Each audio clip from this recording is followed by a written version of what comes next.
mbalamusizza nnyo mwena gye musizira okubanga mutulaba mwebale kuwagira Media Choice Television. Yeze Salongo Kanka Kapita zigenza okuwera saawa 9 ogw'ekiro nga ndi ku polisi y'e Kakiri. Ku polisi y'e Kakiri bakuŋŋanyirizaawo amagye gasombya abantu ne gabayiwa mu luggya lwa polisi y'e Kakiri ku mayinja ne gabeebasaawo ekiro kiramba okuva olunaku lw'eggulo ng'abantu bano bemugezaako okulabaawo beebasanze wano nga beebase mu ttaka.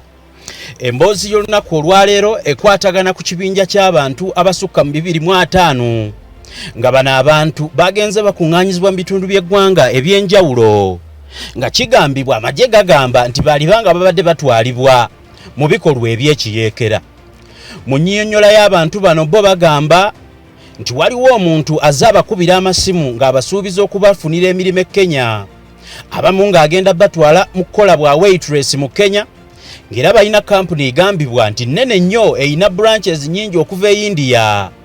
Bano nno nti nno bagenda kubanga babatwala okukola mu makampuni ago. Kaakati bakedde kuva waabwe, abamu emizigo balese ebintu babipangisizza, abalala babitunze nga ne bakuŋŋaanyaamu ebyanguwa obutonotono okusobola okugenda okwekolera ssente. Kigambibwa nti emyezi 3 egiyise bano bazze babakuŋŋaanyiriza ku masimu abasinga abaana bato abali mu myaka egyagala okukola, era ng'abamu bavuzi baddereeva abalina ne zipamiti. Bwe bakitegeranga ng'olina pamiti nga bakugamba gw'ogenda kuvuga mmotoka, bwe bakulaba nti oli muwala tolina biwandiiko nga bagamba ogenda mu bwa waitress, bwe bakulaba nti oli mukulukulu nga bagamba gw'ogenda mu bwa security guard. Kaakati bakuŋŋaanyiziddwa okuva bitundu by'eggwanga eby'enjawulo.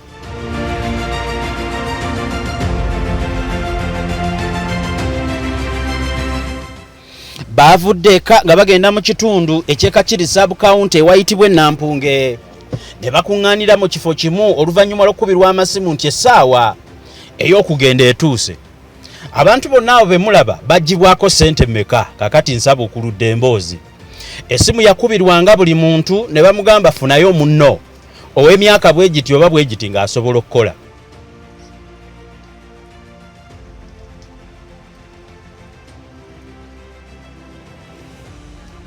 Engeri Uganda gye yajjula obuyinike, abantu abaagala okwekolera nga babagamba leeta ne mukwano gwo, oleete ne mukwano gwo.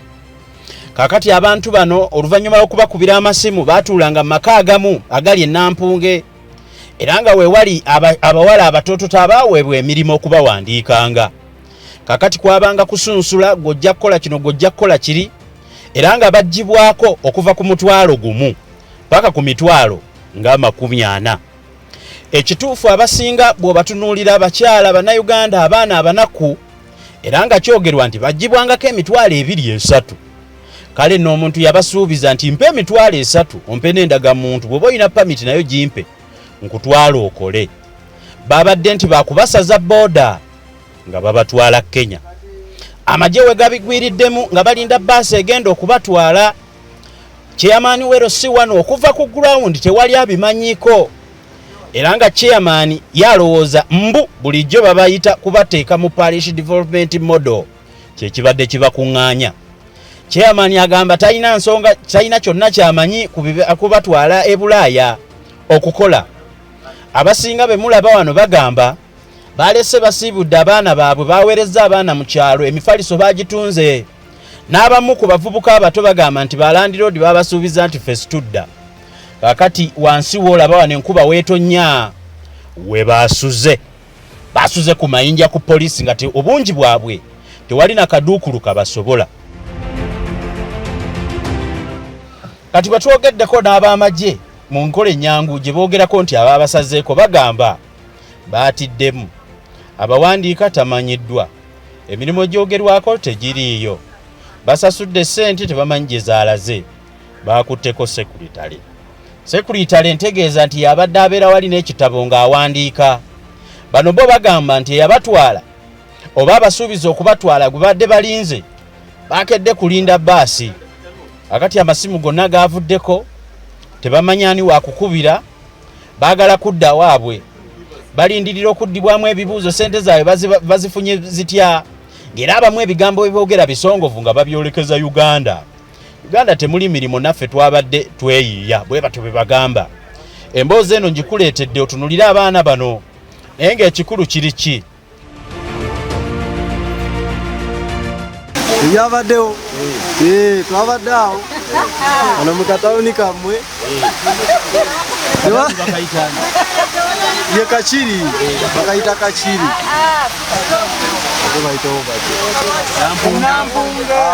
nampunge twabadde awo nga batusunze otutwala ebweru so bwe twabadde awo nga tulinze tugenda ebweru ate emmotoka y'amagye yatunonye kati babuuza mututwala wa batulese ab'amagye be batulese nga tusuubira baasi etutwala Kenya awo nanga muntu yezo yokka andi kati obwakafu buli bwe buti atuwandiika ate atuwandikira wawe nga si woofiisi tusuubire nti mubbi esege ade awandikira wawe so kati mirimo teri kirala zebwe mbaye ngenda vuga mbadde dereva ngenda vuga ekimotoka oba kamotoka simanyi bulungi nnyo sente buli omu nezize oba omuwa 5 omuwa 10 omuwa 2 kati simanyi naye nze namuweegi ezize andi kati asookera kwa muliraanye omuliraanye nakukubira ng'akwagaliza naawe n'okubira gw'oyagaliza nemwekunganya nemuwera buli omu ava wala buli omu ava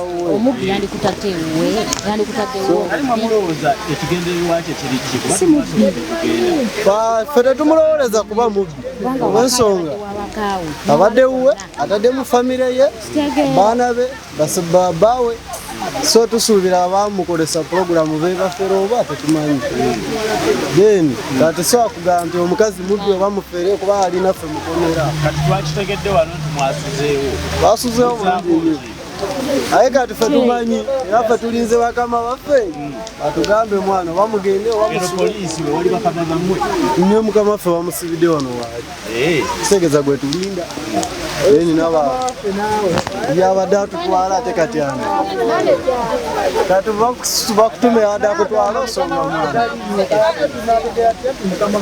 yabadde atutwala mulinze yabadde abatwala segera yabadde atutwala kaswaga nti mukama wange ali walala bamanyiyo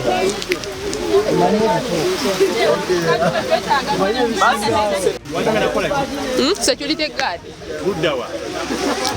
Nairobi. Yabadde bakutera security guard. Wasasula sente mitwalo 3 kati bakutuusiza bati okukuleeta bamagye ogabajje. They have their number. So our number. They called you. Babakubidde. Okay. Obugumu mwabujjawo okuba nti musobola okufuna emirimu ku mitwalo 3. Kati twabujjaku manya mbeera gye tuyitamu mu Uganda. Kati tebuli mirimu teri buyange kati teri kintu kya bwereere mu Uganda era mbeera yokusindikiza n'ekikwata okitegeera. So mwabadde muyina essuubi. Kati twabadde tumanya nti twesaddaase tugende tukole naye nga tetubiridde wano njala. Ye yabagamba atatunyirire gye babagamba kati batusuubiza tumanya nti tukola kati kati nga mu Uganda temuli yadde n'omulimu kuba tunoonyeza n'emirimu naye nga tunebuzae kati kyeneebuuza nti bagiriisi ne badde amaanyi kati badde nga ne fimiitingi nga tutuula bundi kati ko babadde nga luddawa kalwaki last moment kati ne batulinyiramu naye nga babadde nga tebajja kati babadde nga luddawa babadde nga luddawa ono yabagamba atya kugenda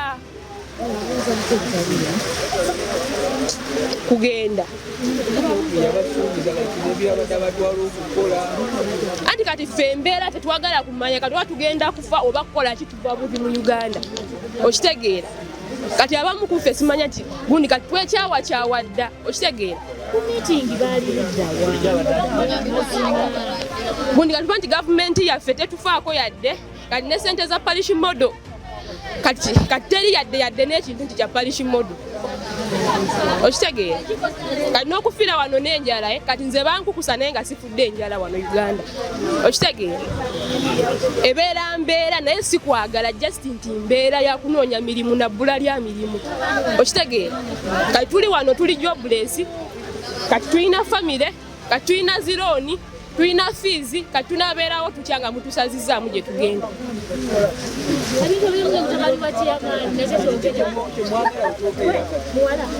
kati ffe kyetwagala simanya nti mutunoonyezeeko ku mirimu paka no katyansi mukasse tetukyagenze mubirinnyeemu okitegeera naye nga bulijjo mubadde temulabika tubadde nga ne zi meeting nga tutuula nga temulabika mujja simanya nti ku last moment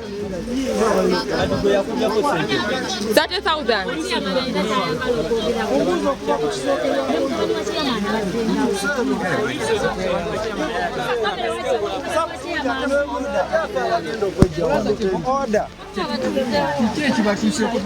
ekitutuuseeko kiri nti amanya nze Kyobe Benoni tubadde tugenda Kenya kuva gwali gwakuna webatugamba gwali gwa mukaaga n'essimu zennyini zetubadde tulina ez'abasajja ababadde batukontakitinga teziriiko zonna bazigyeko batugamba tugenda Kenya ffenna batusuuzizaawo n'amayumba gaffe tuvuddemu tugenze emirimu tugivuddeko tugenze batumalidde obudde tutuusa wano chairman yabaddengawa okuva olutaatandika okukola ki okumiitinga nga tumiitinga abaddengawa nga taleeta bagundi awo waki abadde tatwegattangamu nakyo kirina okumanyikwa kiba kitegeeza naye chairman alina kyakimanyiiko okitegeera waki alese abasirikale ku ssaawa esembayo bwe batugambye muno tugenda oba okitegeera era mbu tugenda funa emitwalo 85 buli mwezi okitegeera mu kaashi mbu waliwo simanyanga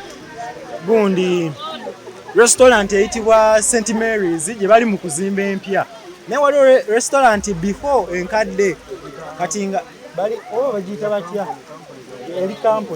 yali kampuni bagenda kujjayo bali basooke ba training efe abapya be batwalayo tugende kati we tumanya batukutte ebintu byetukola ki ebiri mu gundi eri nga tubikutte bagenda tuzzamu eno restaurant simanya St. Mary's empya okitegeera nga kyetugenda okutandika okukoleramu kati wekyabadde awo netulinda batugamba essaawa 11 netukeera netusiibawo omusana ne gutookya tulinda baasi zijje twagaza okulaba jafanga nga ejja ne batutikka ne batuleeta wano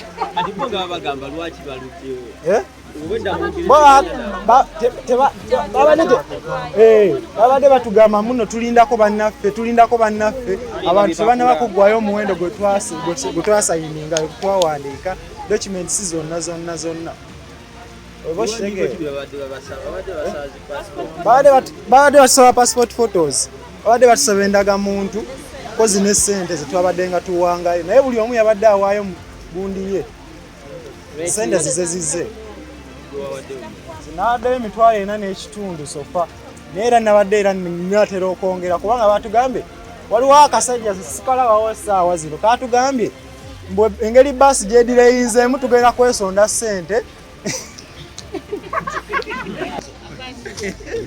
nkwate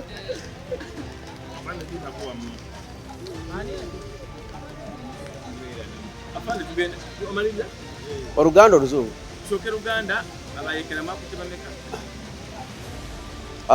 olunaku olwajjo amagye gaffe aga UPDF gakolagana wamu ne Uganda Police gakoze joint operation mu bitundu ebya Nampungwe, Gobero, mu Kakiri sub county mu Akisa district ne banunula oba ne bafuna abantu abadde babeera mu nyumba abantu nga 17 abaja mu bitundu bitali bimu mu ggwanga nga basuubiza okubafunira emirimu. Omukyala abadde nga abarecruiting abaleeta bamuyita Nansuna Harriet ate yali nga abasuubiza okubatwala Kenya. Kati tukoze operation eyo nitubajjayo bazze wano ku poliisi Kakiri, ate naffe nga tugenda mu maaso nga tunoonyereza okutegeera n'abadde abaleese ate babadde bagenda wa. Ffe abangi nnyo ng'obolaba bali youth oba bakyali bavubuka abaana bato abajja mu bitundu by'eggwanga bingi. Omukyala bamuyita Harriet Nansuuna yali ng'abasuubiza okubatwala Kenya okubafunira emirimu. Ogwo musango kubanga ogwo musango tuguyita gwa human trafficking oba okukusa abantu mu bukyamu. Kati ffe nga bakunoonyereza tujja kugenda mu maaso nga tufinding out babadde bagenda wa kukola ki, kubanga kibanga kiteeka abavubuka waffe abo mu bulabe, kubanga singa babalimba kubatwala Kenya ate ne batwala mu bitundu ebikyamu. Abayinza kubagamba bagenda Kenya naye n'osanga omuntu abadde ng'abawandiika abarukuruutinga nga batwala mu bitundu ebyekiweekera ebikyamu. Ebyo ne byakunoonyereza. Naye ekirala abadde nga bajjako ssente, abalala bagamba 10,000, abagamba 5,000, abagamba 4,000, naye babadde abantu bangi. Naye kati wetwogerera tubalina wano avuuka baffe tubagamba gavumenti ataddeko emitendera oba ataddeko programs nyingi eziyinza kubajja mu bwavu nga tebafulumya eggwanga, kubanga mu kufulumya eggwanga ekyo tubateeka mu katabaga oba tubateeka mu bulabe. Omuntu ayinza kukulimba kutwala mu ggwanga eddala nga Kenya naye n'osanga muntu mukyamu n'akutwala mu ggwanga eddala. Kati tubasaba balabe nga bakolesa amakubo gavumenti agetaddeko babeere mu ggwanga lyabwe Uganda bave mu bwavu. Gavumenti ataddeko programu ya Parish Development Model mukitegera bulungi, waliko ssente eziyateeka ku parishes za kuwa abantu ate n'abavubuka they are also beneficiaries. Gavumenti egenze mu maaso neteekako ssente eza emyoga nazo ziri mu bitundu byaffe. Kati avuka tubasaba ebyokufulumya eggwanga ate kufulumwa mu bukyamu, kubanga tuleko n'omu alina passport, tubalina passport, tubalina biwandiiko, abantu bamanyi temanyi. Leaders are not aware about these people. Kati tulaba tubakute tubaleeta wano naye tugenda mu maaso nakunoonyereza ate n'okubawa advice kubagamba nti bateeke mu nkola programu z'egavumenti ezetaddeko bave mu bwavu tebalowooza byakugenda bweru, kubanga omuntu omukyamu ayinza kubafulumya eggwanga n'osanga batutte mu ggwanga eddala n'abatembikolo ebikyamu.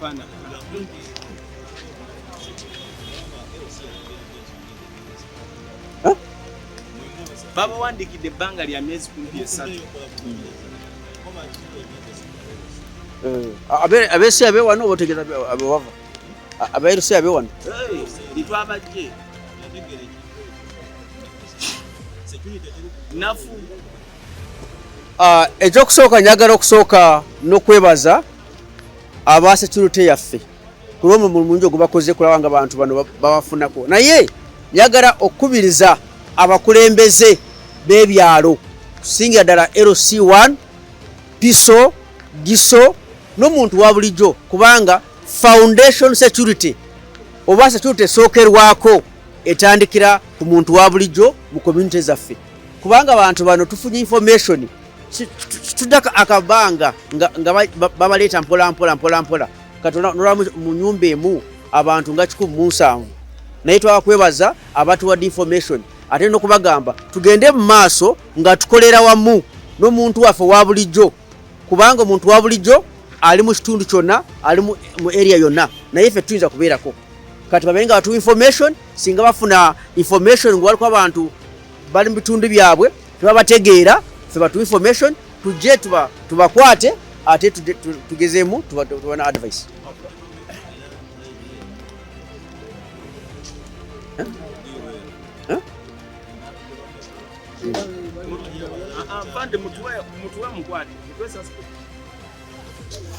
Kati wetwogerera tulinako omukyalo omu wano abadde nga abawandiika bamuyita Nansuuna Harriet, naye okunoonyereza kugenda mu maaso kubanga yinza kubanga eri laketi y'abantu bangi abadde nga bawandiika, naye wetwogerera tulinako omu, naye tulina lisiti y'abalala abadde nga bakolagana naye nga bamuyamba okulaba nga babajja mu bitundu by'eggwanga, kubanga bavudde mu bitundu bingi, bavudde Eggulu, bavudde Fort Portal, bavudde Mbarara, bavudde mu Buganda. Olabe ebadde network nene okubasaanya wamu n'okubaleeta wamu, naye kikulu tukubiriza abakulembeze baffe ku mitendera yonna babeere bulindaala kubanga n'omuntu omukyamu ayinza kuba rukuruutinga ayinza kubawandiika naye ng'alina ebigendererwa nga si bya ssente zokka naye byakubayingiza ebikolwa by'ebutujju.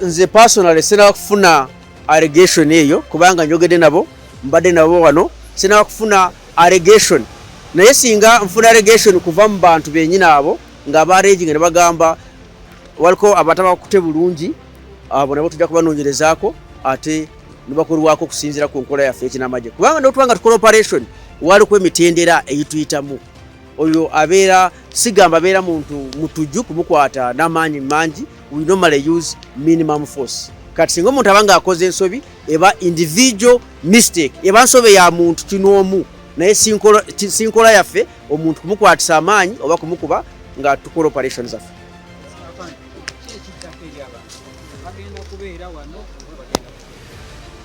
Kati sawa zino bali wano ku Kakiri police station bajja kusunsulwamu ate nga byonna nga biwedde bajja kuddayo waka naye abadde nga babawandiika abo bakyali ku poliisi wano kubanga ebyabo tujja kusooka ntufuna information nyingi bakwatako guno gw'omulundi ogusoose oba gwakubiri oba gwakusatu kubanga human trafficking oba okukusa abantu mu bukyamu musango kusinziira ku mateeka gaffe ag'eggwanga.